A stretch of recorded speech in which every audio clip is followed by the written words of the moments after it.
On peut pas mettre de 3,25 sur 5 sur Letterboxd. Ouais, les films que nous critiquons aujourd'hui, un film de Jonas Govertz. J'ai un très mauvais accent. Voilà, pour toutes les langues. Donc on est sur un film belge. Voilà, tout simplement. Comment expliquer ça? C'est un film qui est disponible sur la plateforme de HBO des Shadows. À ces points, on en avait parlé dans une vidéo il y a un an. J'avais Shadows il y a 2 mois, je m'en suis rappelé de cette vidéo. J'ai vu que le film était sur Shadows, donc je m'en suis rappelé. Là, aujourd'hui, bah je l'ai vu. Parce que j'ai repris Shadows et je me suis rappelé. Donc on commence la critique tout de suite. Donc on commence la critique maintenant. Dédicace à Azé pour même si elle ne passera jamais sur cette vidéo. Mais oui, on le sait tous. Mais dédicace, on sait jamais. Je t'aime beaucoup, Az. Tu es un de mes youtubeurs préférés. Continue. Donc alors, le jeu d'acteur, on a Maurice Luchten qui joue plutôt bien, sans plus. Ouais. Il tient bien le rôle, c'est déjà pas mal pour un enfant. Enfant de Black Phone qui jouait simplement bien. Il est du niveau des enfants de Black Phone. Donc déjà, ça commence mal, ça fait un hic.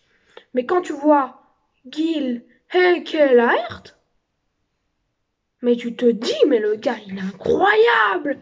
C'est celui qui joue, j'ai jamais son nom, moi je l'appellerais bien May, mais ça c'est dans Lucky, lui c'est Kay. Attendez que je vérifie. Kyle, ouais. C'est Kyle. Non, non, et franchement, Kyle. Non, franchement, lui, il joue très bien, Gilles Kellert. Et on va passer à la suite, puisque le casting est composé sinon de Evelyn Bosmans, Titus de Vogt, Stefan Hert. Le casting simple.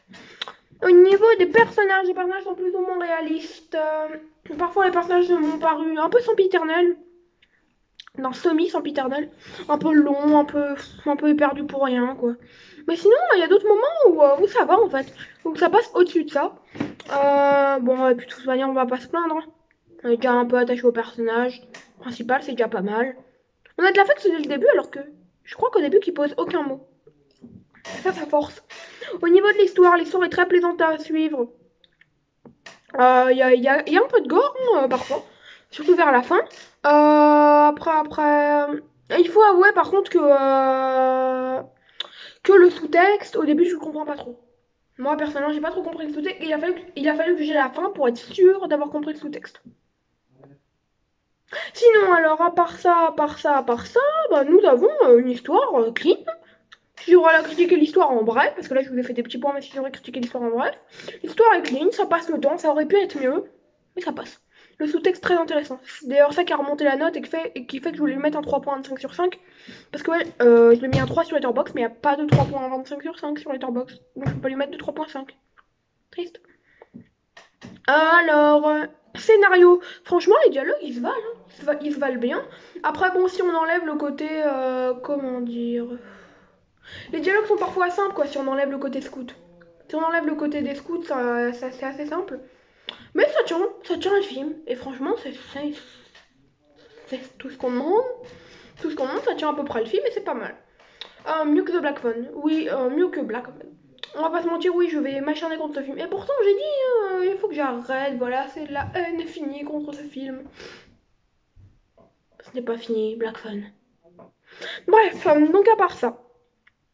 Au niveau du scénario, alors. J'en m'en parlais. Anxiété, gore, dead mystère. J'avoue que parfois, c'est imprévisible. Franchement, l'horreur est prévisible, il y a du mystère. Franchement, c'est pas que facile à comprendre. Ok, on va dire que c'est à moitié prévisible et à moitié imprévisible, même si franchement, l'imprévisibilité fait plaisir là-dedans. Et il y a plutôt de l'attention. Ouais, à certains moments, il y a plutôt de l'attention. Au niveau de la. Non, ah non, ça c'est pas de la photographie, c'est juste un point que j'ai noté. Parce qu'en fait, j'avais mis photographie et émotion, sauf que puisque j'ai rien noté pour les deux, bah j'ai noté des points tout court. Alors, au bout d'un moment, le film dégage un véritable mystère, et ça je vous l'ai déjà dit. Et en fait, le récit, il apporte quelque chose de vraiment. Parfois, comment dire. Le sous-texte surtout, en fait, c'est quelque chose de plus intelligent qu'on croit. Hein. Quelque chose de plus intelligent qu'on croit. Ouais, moi je vous conseille de le revoir. Moi je compte pas le revoir, mais je vous le conseille. Si vous n'avez pas encore tout capté. Non, franchement, non, non. On est sur quelque chose d'assez grand, d'assez. Ça apporte quelque chose de. Ah, c'est dur à expliquer. Mais ça apporte quelque. Bon, faut que je trouve le mot.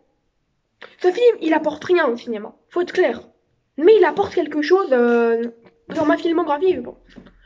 Tous les films que j'ai vus, enfin pas dans ma filmographie, mais dans ma cinéphilie. Dans les films que j'ai vus, Je pense que ce film, il apporte totalement quelque chose. Je sais pas quoi, parce qu'en vérité, c'est classique. J'ai déjà vu des films à peu près comme ça.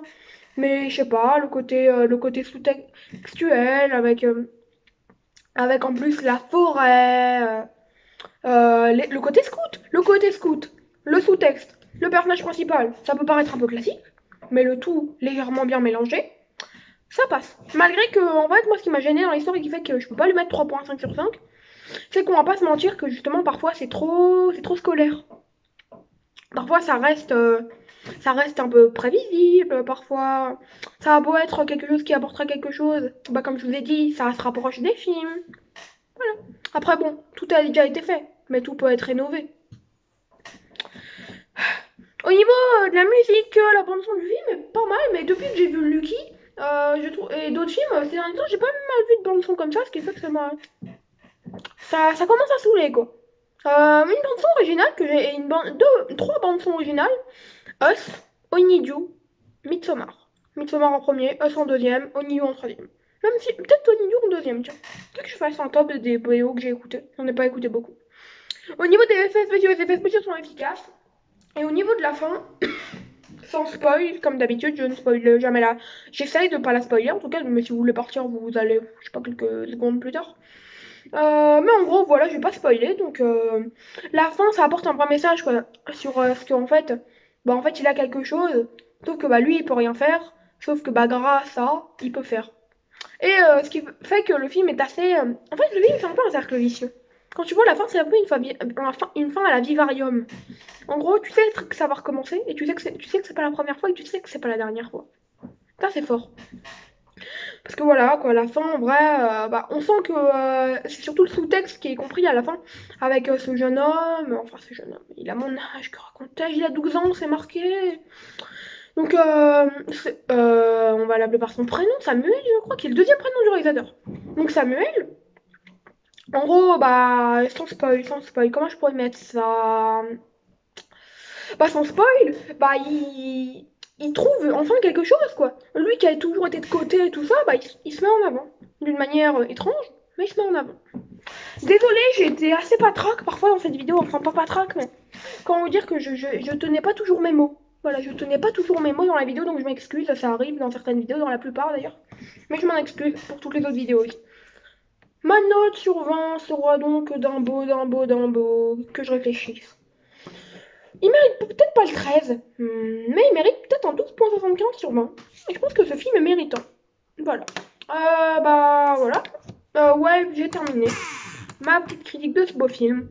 Désolée encore une fois, j'ai pas. Il y a des moments où j'hésitais pas mal. Ouais. D'ailleurs, croyez-le ou non, ça fait 20 fois que je tourne. Enfin, parfois, vous savez, je tournais 15 secondes, quoi. Mais en gros, je tourne le début. Il y a un problème dans l'introduction. C'est surtout l'intro, moi, qui me bloque à chaque fois. La première fois, par contre, que j'ai tourné, c'est que je me suis bloquée au niveau de. Non, vers la deuxième, troisième fois. Au niveau des personnages, d'ailleurs, j'ai même enlevé un bout de page. En gros, il y avait un truc que j'avais mal fait. Voilà. Les films que je vois prochainement, personnellement, sont. J'espère après-demain pouvoir voir Ari Aster, Champs-Élysées. On espère. Sinon, j'ai d'autres films en stock. On en parlera bientôt, je l'espère. Ciao, c'était Martin Mega. Prenez soin de vous. Et moi, je prends soin de moi.